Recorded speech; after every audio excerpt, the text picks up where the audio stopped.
বাচ্চা হয় আগে, এরপরে গায়ে হলুদ, এরপরে বিয়া। আজকে কোর্টের বারান্দায় তাদেরকে হাজির করা হয় মেহেদি রাঙ্গানো হাত নিয়ে, আর 30 পারা কোরআন যাদের সিনার মধ্যে থাকে তাদের হাতে লাগিয়ে দেওয়া হয় হাত করার ডান্ডা বেড়ি।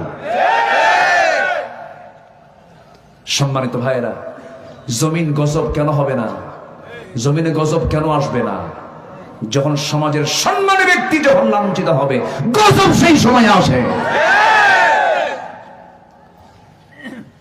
সবাই বোঝে না?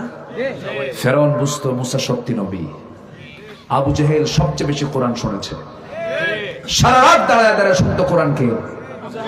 আবু জেহেল সবাই বোঝে, সবাই জানে, শুধুমাত্র গদি নিরাপত্তা করার জন্য, গদিকে পাকাপোক্ত করার জন্য বহু কিছু ষড়যন্ত্র করা হয়।